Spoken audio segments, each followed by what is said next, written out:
The Selling of Souls. The Story of Cornelius Gaitwell by Togbah Wleh. The Selling of Souls. The Story of Cornelius Gaitwell by Togbah Wleh. Now tell me, why do you speak so eloquently? Is it reasonable to conclude that I have astonished you, Mr. Gaitwell? Very. Your mannerisms do not fit the description of your persons and the attributed deeds as authoritatively told in the scriptures and told throughout the ages? Why, yes. All that which I have been accustomed to, mostly as told in the scriptures.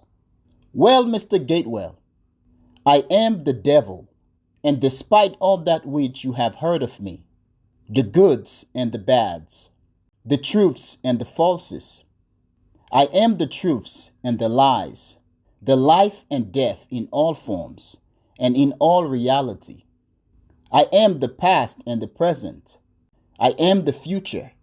I am the stories and the history never told, yet always told only to incite hate and fear, discontent, malice, and all the vices which have plagued the world of men since the beginning of creation. But throughout this yet short age of men and of creation, Mr. Gaitwell, I mean not only of the lives on earth, but the creation of worlds which I not only witness, but with both hands, mind, body, souls, and consciousness partook in. But of your eloquence in word. Ah, my eloquence, you say? Well, Mr. Gaitwell, I have mastered every word, every language that dangles on the tongues of men. I am the language giver, the speaker before speaking became a thing for you humans. I was the speaker of man, the very one who gave words and languages and oratory skills to man. I know every word man thinks and speaks. The devil was well dressed and well spoken, which surprised Cornelius Gaitwell. But Gaitwell could not comprehend the fact that hell was overcrowded, not with the condemned, but with the well-mannered and well-dressed and eager men, women, and persuasions. The thought that the devil was not some horrifying-looking thing, otherworldly being, but perhaps a citizen of earth, one of the industrial masters of production, a spoiled snotty kid, a tech bro, or even one of today's powerful corporations took over his consciousness. Overconfident, Cornelius Gaitwell stepped much further and even closer towards the devil and spoke in a commanding tone. I have an offer to make, which you cannot resist, but I will not compensate you. You will accept whatever terms I put forth, and no more. And what will you give in return? Your soul for everlasting? No, my dear young gentleman, you are far too unserious with your boldness. You do not hand me your soul. You make a bid. I will collect your soul by myself. Now look, Mr. Gaitwell, and tell me what you see. Men and women are lining up into and beyond the horizon, as far as the eye can see, eagerly waiting their turn to sell their souls. Your offer is not as big as you think, and by coming here, you have permitted me to take your soul. Cornelius Gaitwell, what do you desire by being here? Speak in every detail. Many, many pussies, fame, fortune, $100 million, an endless amount of luxury things, and virgin pussies if necessary. Lots and lots and lots of virgin pussies. Oh, very well then. That would be no problem. But, Mr. Gaitwell, how young do you prefer? The younger, the better. Wink, wink. Cornelius Gaitwell lowered his dark glasses and winked at the devil. His smile stretched from his right ear to the left. Well, that I understand, Mr. Gaitwell. But specificity is the key to satisfaction and fulfillment of one's desire. Oh, tell me what I do not already know, Lord Devil. And to the matter of pussies, as you so desire, Mr. Gaitwell. Should I say young virgin, innocent and never having bled, or would you prefer the bled? If bled, how long in years into this cycle do you desire? How many do you desire, and to what matter of frequency do you desire such pussies? If virgin, Mr. Gaitwell, do you desire absolute innocence, or virgin according to the uncorruptness of the whole, while ruled by the level of knowledge, having heard or witnessed either by will, by chances of stumbling upon the deeds, or having been violated in private, in hiding, and without consent? If non-virgin, Mr. Gaitwell, what is your desire of the condition of said pussies? Deep, narrow, or perhaps too narrow that it will resist even the tiniest of pinky finger? Or should we say then, Mr. Gaitwell, busted, overstretched, saggy, as equivalent to an older woman with prostitution as a former occupation? Wink, wink, Mr. Gaitwell. And the devil winked back at Cornelius Gaitwell. Hey, bloody hell! Think wisely, Mr. Gaitwell. Choose wisely. And maintain absolute awareness that I will possess your soul for all eternity and will ravish it as I so desire. Lord Devil, I see that you've captured all essence of my taste, my fancies, my flamboyancy, my materialism, my thirst for the deeds of the flesh, and especially with the young and uncorrupted. But your description of things, as you so eloquently put it, I must say, is perhaps disturbingly pedophilic. I will engage in no such act as you put it, and I wish to reconsider, to renegotiate terms, favors, and consequences. The devil laughed a thunderous laugh that caused the entire realm of hell to quake. Even Cornelius Gaitwell trembled and ran for cover. It was not until the laugh's echo, the vibration, and the quake in hell had dissipated into absolute silence that he reappeared in front of the devil to continue.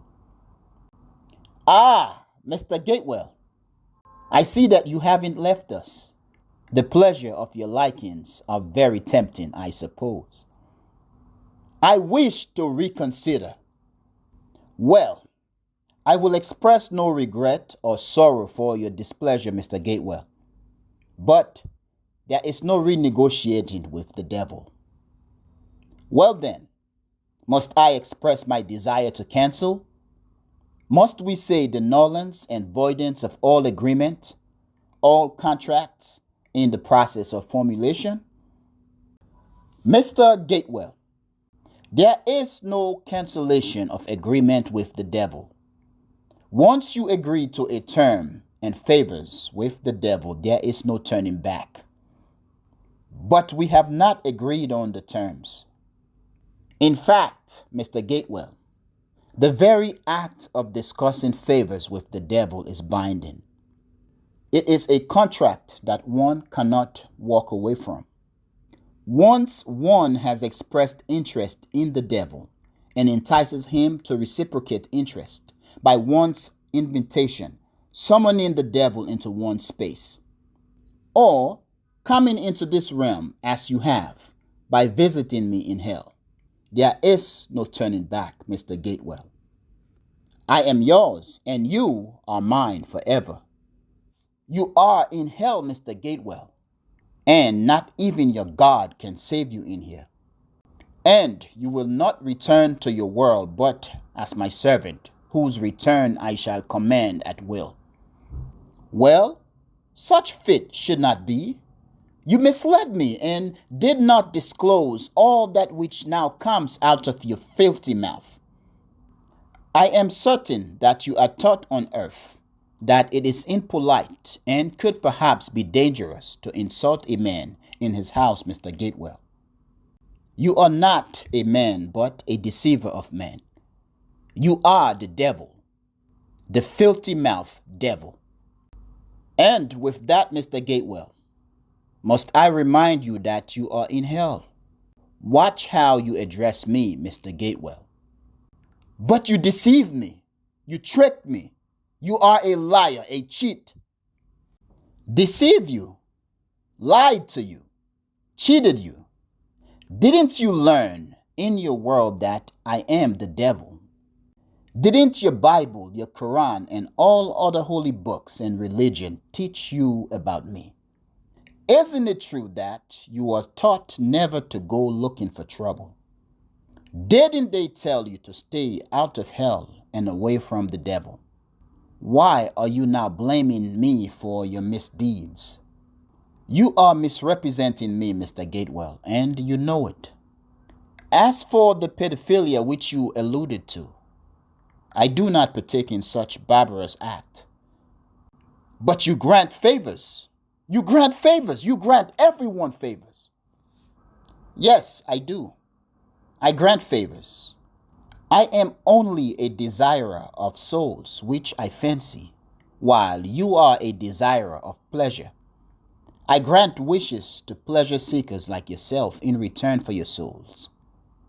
But today, Mr. Gaitwell, I am only by my description of your desires, showing you a mirror in which you can see yourself, your true nature, and by your talk of reconsidering and canceling the terms. You are only trying to gloss over your image, making it seem as if you are not who I have described. This is only a realization that you are exposed. Therefore, Mr. Gaitwell, this encounter only exemplifies too many unpleasantries regarding your true nature and other men like yourself. It demonstrates the fact that men of power and power-seeking men like yourself, when consumed by the belief of absolute impunity, lack of or absence of consequences for your transgression, your reputation-crushing criminality, you care not for the pain and sufferings of your victims. You show no ounce of courage to care about the egregiousness of your misdeeds. You go about committing the most despicable acts, violations of various degrees against both adults and children, towns and villages, countries. You destroy the environment and even that in which you reside. You commit murder, theft on a jaw-dropping scale, human trafficking, slavery, and prostitution. But for you, Mr. Gaitwell, you know that even the deeds I stated, which you so hypocritically denounced, you have already taken part in too many times. I can prove it. I have never been, and I will not participate in these despicable deeds which you have just described. And the devil giggled and winked at Cornelius Gaitwell.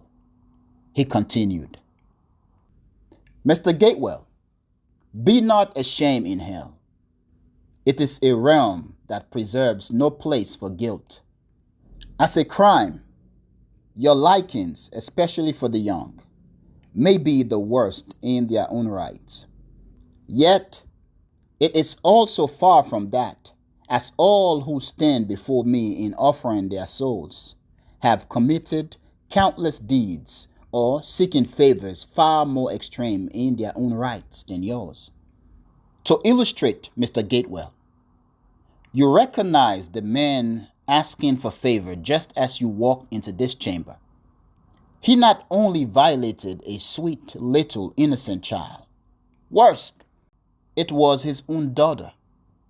Frightened, he summoned me directly, immediately after committing the act. One of his favors was that no one should suspect him of the act or accuse him. He asked to get away with said crime against his own little one. And he offered you his soul? Precisely, Mr. Gaitwell, and 100 additional. He will lure them unto me. Devil worshippers? They will become as an offering to evade the consequences of their deeds. And the devil winked at Cornelius Gaitwell, who became increasingly uncomfortable during the encounter. Perhaps not because of the terms of selling his soul or the devil's winked in reciprocation, but because of the exposures of his likings. The seeking of pleasure, primarily with the young, innocent, the uncorrupted, even when not judged in hell, does carry shameful, endless guilt. It was as if Cornelius Gaitwell had a mirror shown to him in which he could see himself, a man, horrible by all imagination of the word, a man whose deeds could be exposed to the world beyond hell's gate. Lord Devil, you may continue. I am listening. You got balls, Mr. Gaitwell, and unmatched audacity. You talk as if you are a mighty lord to whom I owe an explanation, absolute attention. However, I will continue, Mr. Gaitwell. Listen carefully. Well, forgive my impoliteness, Lord Devil. Mr. Gaitwell, another man killed his own mother over a loaf of bread. He would proceed to consume her. Am I right to assume that by that you mean he consumed her flesh? Precisely. You are quite intelligent, Mr. Gaitwell. But I will not blame that poor man. After all, he was quite hungry. The devil laughed, and the realm erupted in laughter as the rest of the congregation joined. He must have been quite hungry indeed. How horrible! Quite hungry, Mr. Gaitwell. Again, the members of the congregant in line to sell their souls, and in the rest of the chamber, produce a thunderous roar in laughter as Cornelius Gaitwell continued. However, Lord Devil, who are these lowlifes with whom I now mingle? In hell, we do not judge, Mr. Gaitwell. It is insulting to suggest or even act as if your deeds, your likings, the favors you seek, and the terms you seek resonate better or are less damning than others. The Selling of Souls. The Story of Cornelius Gaitwell by Togbah Wleh. To be continued. Now, friends, please tell me what you think, and I really, friends, I really want to know what you think. Today, my friends, is August the 22nd, 2026, and the time now is 5:54 p.m. A man went to hell to sell his soul to the devil. This man who went to sell his soul is Cornelius Gaitwell. And as the devil was asking him, what do you seek? That the devil basically pressed him to be specific on. Like, for example, the devil asked him, in terms of women, how young do you want? And he said to the devil, the younger the better, and wink, wink. The devil then proceeded to be specific, to add specificity to what this man wanted or what he believed this man wanted. And now the man is accusing the devil of basically being a terrible person who is engaging in a terrible act, as has been disclosed in recent times in the United States, of the United States president. The majority of this conversation, what is the bread and butter of this conversation? The main thing that the devil stressed that he doesn't like, and they went back and forth on. I do not subscribe to, and I do not support or promote those acts, especially against the young ones. It is just that because of what is happening in the world today, and I'm having these ideas to basically point to the fact that men of power, as the devil alluded, when they believe that they are not going to be caught, okay, or that they do have impunity for their crime, they don't give a fuck. They are going to commit such crime. And of Cornelius Gaitwell, he only began to push back when the devil called him out on it. In this case, friends, tell me, who is terrible? Who is wrong? Who is right? Who is wronger or righter than the other? Is it the devil or Cornelius Gaitwell? Please tell me what you think. And once again, let's protect the women, the children. Let's protect all the vulnerable. I do not subscribe to any nonsense against women, children, or the vulnerable. But friends, please tell me what you think in terms of this piece. And I really want to know what you think. Peace.